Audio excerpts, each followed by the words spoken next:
La historia está llena de pandemias.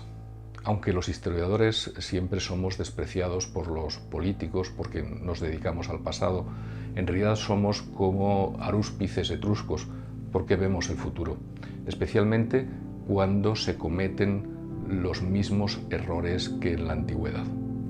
Eutropio decía que la peste surge cuando las preocupaciones y la desesperanza son mayores. Lo decía para referirse a la peste antonina, una peste en el Imperio Romano que duró desde el 165 hasta el 180 de nuestra era, una enfermedad que, como es frecuente, vino del extranjero. La victoria de Roma contra los partos se convirtió en una gran derrota cuando los legionarios trajeron una pandemia que mató a 1/3 de la población. En Roma morían 2000 personas diarias porque su población era muy grande y además recibía viajeros de todas partes del mundo, porque era un mundo conectado por las vías romanas y por eficientes puertos. La gente tenía miedo de salir de sus casas. Se paralizó el comercio. Casi todas las fuerzas de seguridad de la época, los legionarios, los soldados romanos, perecieron por la pandemia. Todos vivían una época de gran angustia. Los emperadores llamaron a los mejores expertos internacionales. En aquella época era un griego llamado Galeno, que vivió largo tiempo el duro trance de la epidemia, según su propio testimonio, pero no pudo evitar la muerte del propio emperador, del coemperador Lucio Vero, que huyó de Aquilea cuando estaba ya infectado. Seguro que habría tenido más oportunidades de sobrevivir con los cuidados médicos de Galeno que huyendo de la enfermedad que ya llevaba consigo. La huida a lo loco, aunque sea solo de un fin de semana, es una grave irresponsabilidad. Lo era en aquel tiempo y lo es ahora también. Para tiempos de pandemia, que son épocas de irresponsabilidades y de bulos, Marco Aurelio, que gobernó solo sin Lucio Vero, su hermano adoptivo, tenía una propuesta. No lo hagas si no es conveniente, no lo digas si no es verdad. Vemos consternados como el mundo está lleno de idiotas e incluso algunos gobiernan grandes países. Marco Aurelio decía que la destrucción de la inteligencia es una peste mucho mayor que cualquier infección.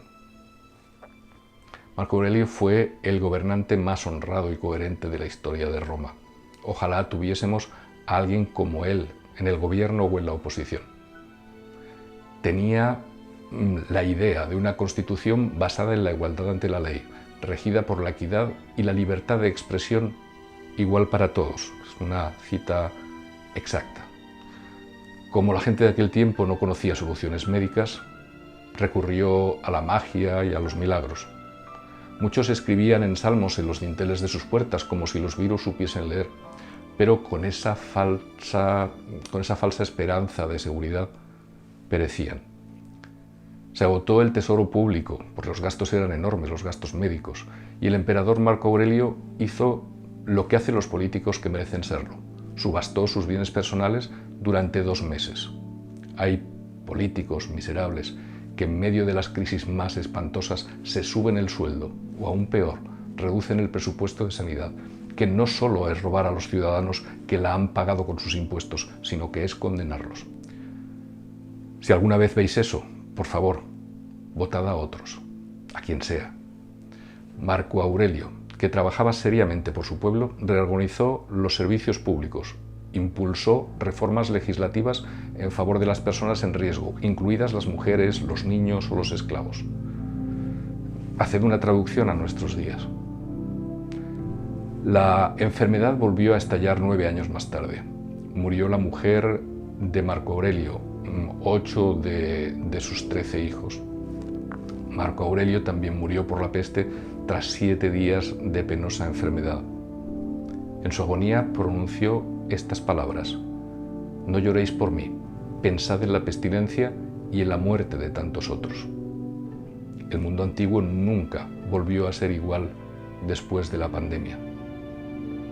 ¿Tú cómo quieres que sea el mundo que amanecerá cuando esta epidemia mundial termine? Va a depender de cómo quieres ser tú. Marco Aurelio propone un primer paso. Él dice literalmente, amóldate a las cosas que te han tocado en suerte y a las personas con las que te han tocado en suerte vivir, ámalas, pero de verdad.